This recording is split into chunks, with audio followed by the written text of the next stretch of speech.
Hey everybody, again, this is Dewey in Nashville. I think I'm figuring out a good schedule. About every other week I'll do an update, and I'll alternate weeks between the garden, well, what's left of it, regular garden, and then the gutters and the raised bed, self-irrigating raised bed.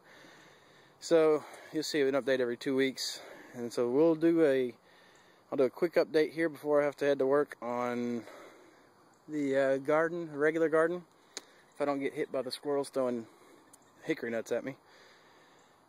So we'll start off. This should be fairly quick. Not a whole lot changed since last time. The zucchini's doing well. It's been attacked by some squash bugs, and it's sent out a few fruits. Not a very high producing plant, but I'm just kind of growing it to see what I can get it to do before the end of the season hits, right at this time. You can see the damage from the squash bugs there, and there's several other leaves like that. They've laid some eggs and I didn't see, and then they hatched, and then before you know it, they've killed a leaf. But you can get back at them by squishing the daylights out of them. That's what I've done. Our cucumber plant is finally starting to get the hint that, hey, season's getting ready to end. I should probably be doing something. So he's growing a little bit. Not as much as I would prefer, but hey, what can you expect? Sending out flowers is a very big step for this little guy. My pepper plant has not produced any fruit so far, which drives me nuts. But if you look in the leaves, you can see there are a lot of those little fruit there that are just waiting to come out. And just in the last couple weeks, the temperatures have come down to where they're not going to be dropping their flowers. So I have a feeling that I'll have about 10 or 15 peppers on this plant before everything's said and done. It's ready. It's just taking time for them to drop the fruit. The tomato has officially reached the top of the cage and come back very nicely from that hornworm that decided to strip dang near all the leaves off the plant. So a few of the suckers that it put out after the hornworm came through are getting some good green on them. Get a good green at the top and lots of blossoms in there. This is a cherry tomato, so I don't expect a ton of production off of it. It doesn't have enough blossoms to really make a whole lot right now, but there's 2 months left in the season, and maybe it'll grow out the top and put out some more blossoms up there and sucker out a little bit more at the bottom, and we'll see some good stuff happening. The blackberry, blueberry, raspberry canes are doing well. A few of them have some spots on the leaves, but that's to be expected. They are getting good and souped up for next year. They're predicting a pretty harsh winter this year, so I don't think we're going to have the same luck this winter as we would have had last winter if I had planted them last spring or last summer when everything kept growing through the winter because it never really got cold. Blueberries doing well. I've hammocked up my cantaloupe, and it hasn't grown much. But with this scraggly cantaloupe plant, I don't really expect it to. So you can see between blight and cucumber beetles and Lord knows what else has attacked this plant, this thing seems to be Mother Nature's punching bag this year.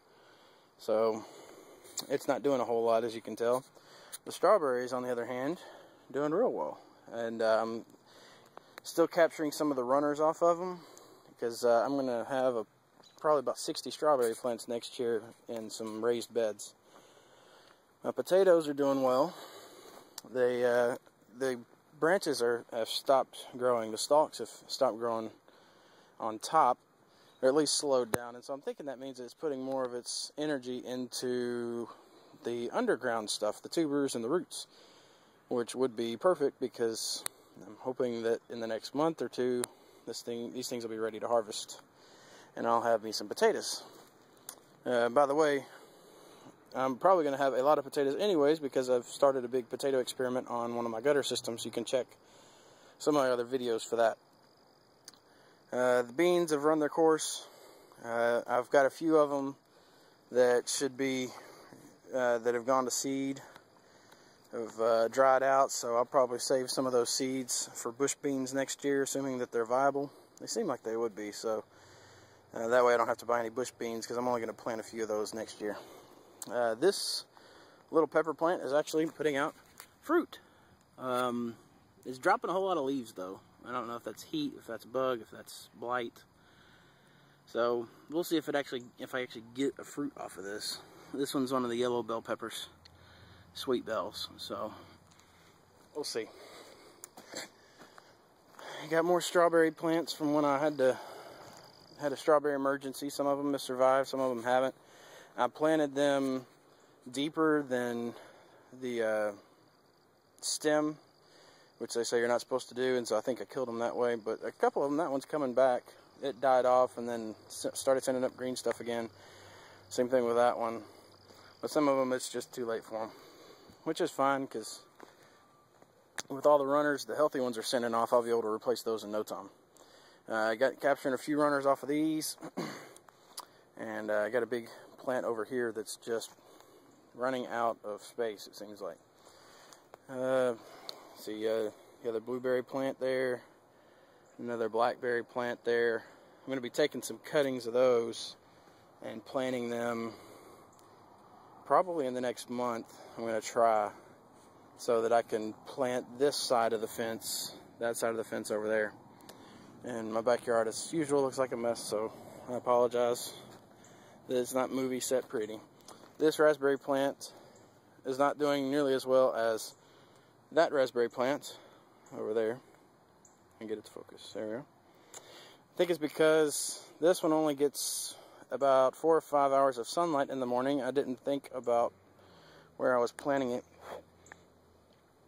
when I put it there, and then put that tire planter there.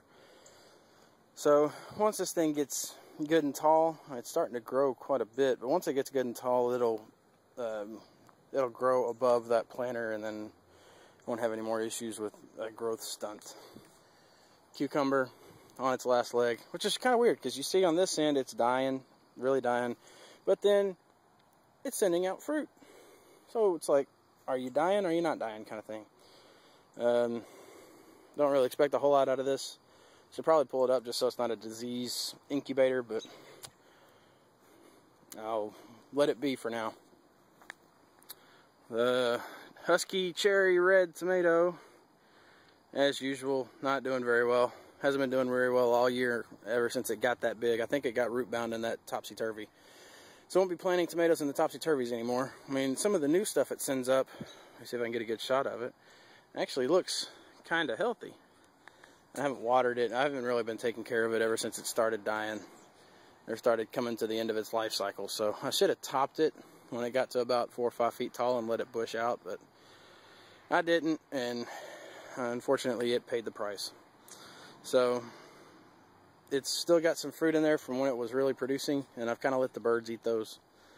They never really ripened fully, and so the birds will eat them when they're only half ripe.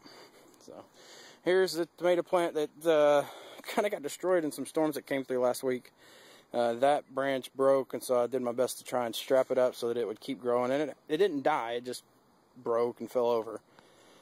So still connected to the plant, still getting nourishment from the roots, and actually still putting out blooms on that one and that one up there. It just looks really awful because it's spaghetti noodled all over the place. So maybe I'll still get some tomatoes yet off of this. So I've made sure to really strap the remaining branch as well, so that whenever storms blow through again, which probably won't happen for another week, I'll have no worries about it falling over. So that's the rest of the garden. Nothing really to show you in there. Most of that stuff's died. That was some more strawberry intervention planters that didn't make it. Planted improperly on my part, yes. So that's the garden update, and I'll be back next week with another gutter and a rain gutter growth system and self-irrigating planter raised bed update. And look out for some of my other videos on the great potato experiment and caterpillars and all kinds of other fun stuff I'm dealing with that I'll show you in some of my other videos. So this is Dewey in Nashville reminding you again that you can plant the seed, but God will send the harvest.